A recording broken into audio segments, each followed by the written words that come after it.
Just want to post a quick video, probably my last video from North Carolina until I get settled again up in New Jersey.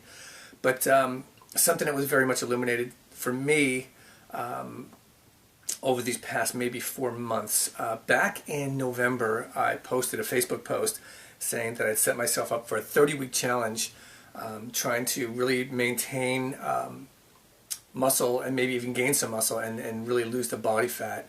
Now, obviously, those two things are very hard to do simultaneously. That's why I allotted myself such a long period of time.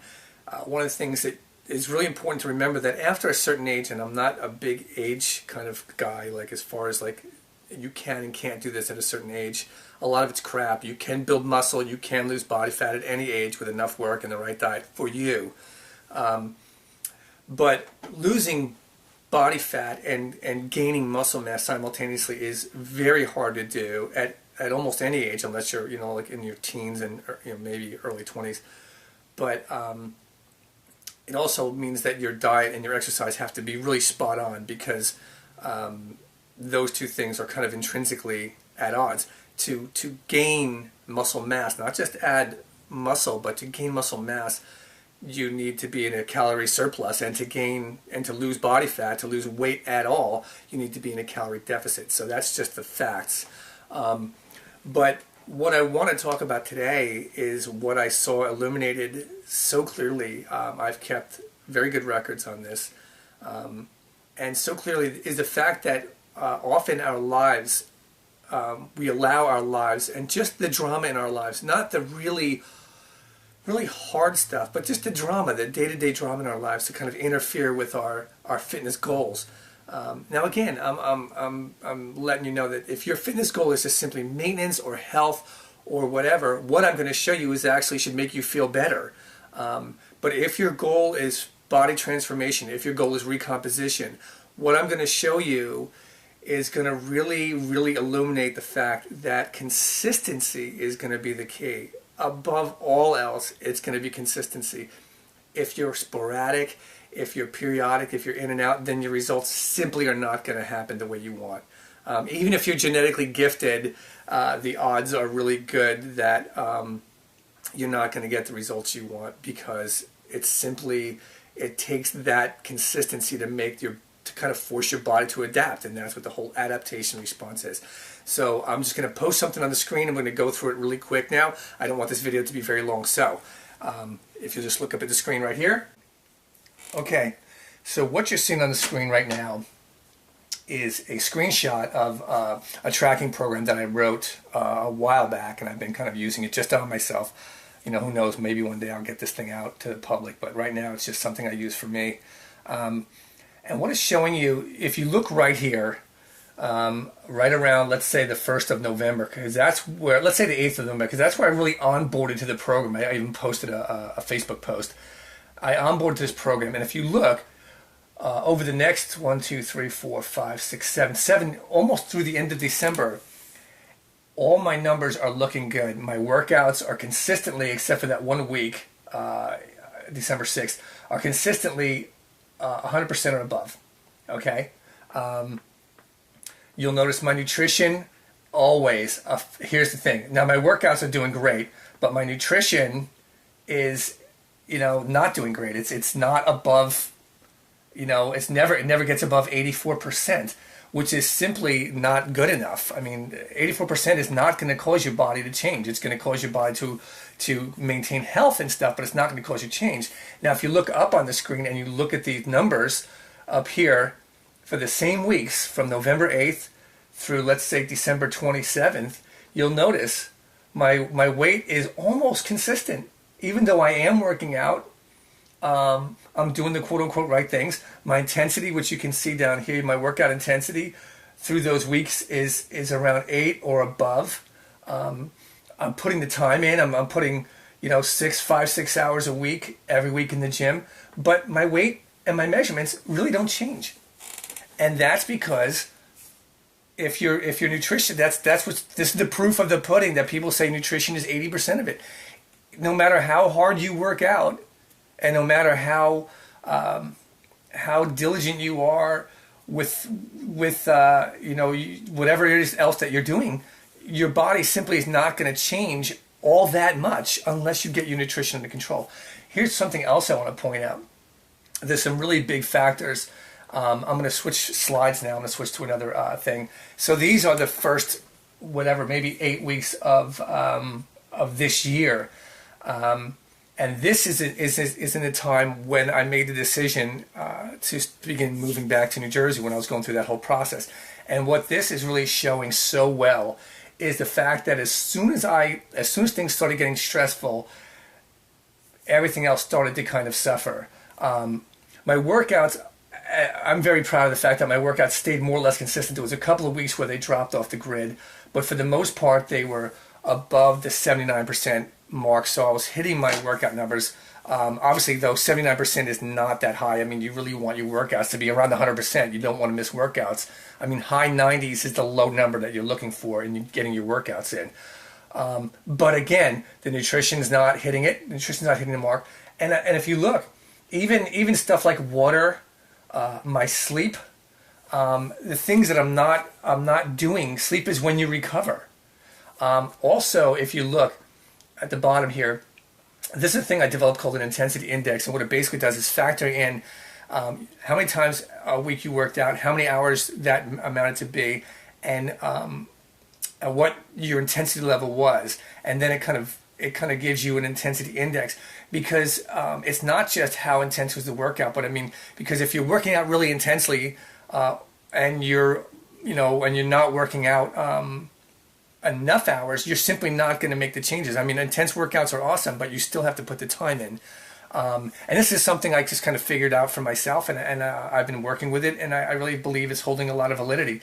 But again, you look at these numbers, and you can see the intensity index, as soon as at the end of January, early February, was in the process of getting everything ready to really making that decision. The offer to come through, to move, came through, and it really became a reality right around the 21st of February. And you can see that whole week, my workouts fell off, my nutrition was just completely off the grid, my index fell, and this is what I'm talking about. This is the kind of consistency that separates someone whose body is going to change versus someone whose body is not. So, as you can really see very clearly in that video, that consistency is really going to make the difference if your body's going to change or not. And here's the thing I always tell people, and this is something for me to learn as well, very much so, is that you need to choose. You need to make a decision. Don't make a decision where you want something but you don't want to pay for it. That's simply going to make you unhappy. Look at what you want and what it's going to take to have it as clearly and as factually as you can, as unemotionally as you can. Then sit back and let the emotions be there about what would it feel like if this actually happened? What would it feel like if you could do this?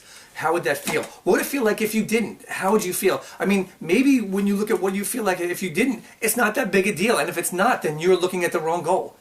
When you have a goal, any goal, it should feel really, really good in your body if you have that achieved, when you think about having that goal achieved, and it should feel really bad to think about having that goal not achieved.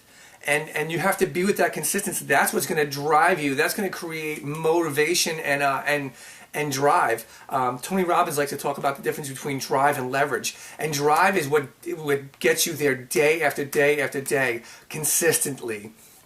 Leverage is when you just kind of force yourself to go. And the problem with leverage or willpower or whatever you want to use is sooner or later you bottom out and then you're going to fall off the grid. As I just showed you, stressors come up. You can't. I can't do it. I can't do it. And it's fine if you can't do it. Make that decision consciously. I am not doing this. Not I can't, because you can. Every one of those workouts that I missed, I could have made. All I had to do, refocus a bit, rearrange my schedule a bit, and get the workout in.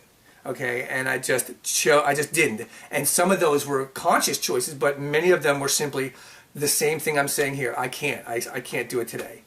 And I think I can't is two of the most dangerous words in the English language, because really, what was it? Ford said, whether you think you can or you think you can't, you're right. And I believe that wholeheartedly as well.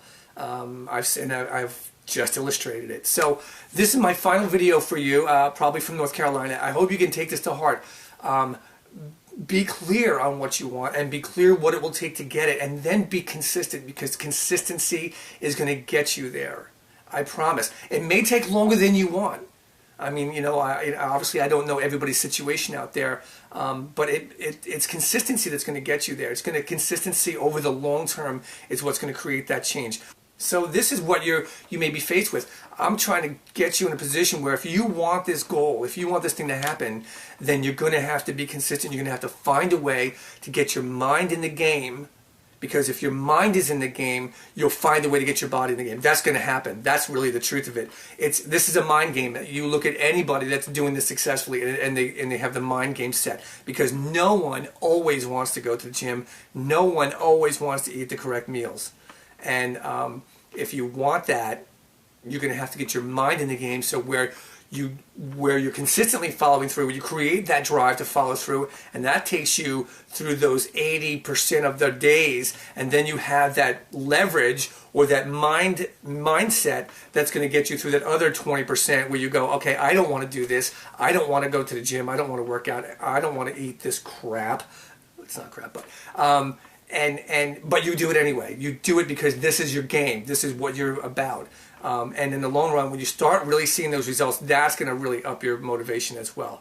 So, and here's the last thing I'm going to say on this vid. So it's March 3rd right now. The truck comes in 7 days, and I leave in 9. So I'm at, you know, whatever, T-8 or something. And I still am keeping this challenge. I'm going to try to keep this challenge alive. I'm going to keep this challenge alive. I have 3 months. My end date for this was Memorial Day. I may extend that out to June, to the end of June. But I am considering March, April, May, 3 months, to be part of this program. I mean, I do have the work in as far as the workouts go. So it's just, for me, it's only going to be a matter of really getting my nutrition spot on. And I know I can do that because I've done it before. So, and then we'll see what May and June brings. So I have a big spring ahead of me. I'm going to be moving. I'm going to be starting a new job. I'm going to be releasing a CD. So Far So Good, which is coming out in May, at the end of May as well, and I'm going to be doing this challenge, so it's going to be a big time. And at the end of it, I want to be stronger than ever. That's going to be the key for me, and that should be the key for any of these challenges that we go through. You shouldn't be exhausted at the end of it. You should feel better. If what you're doing is exhausting yourself and you're just trying to get to the end of the challenge, that by the end of the challenge you're just going to go off the deep end, and that's what's happened to not only myself but to so many people I know. What I'm looking at is something where I'm taking this as periodization. So this coming period of 3 months is going to be a leaning out period, and then there's going to be hopefully a gaining period. I've healed a lot of issues in my arms and my shoulders. I'm working through some that are left over. My shoulder's been really giving me problems with back work, with lat pull downs especially. But you won't learn to work around. As I've said in other videos, it's never going to be a perfect time to go to the gym. Something's always going to be bothersome. Don't work through the pain. Don't make it worse. Work around it and be smart, but keep your workouts up, because again, consistency is going to get you there. I look forward to seeing as many of you as possible when I hit New Jersey. I'm really psyched about this opportunity at PTS. And again, stay with it, stay focused. Hit me up on in the comments if you need any questions. Now that I know how to do these pictures and vids, I can post things like shake recipes for you, workouts even for you if that's what you're interested in. I will help you out any way I can. So let me know. In the meantime, stay strong, stay focused, and train like there's no tomorrow, because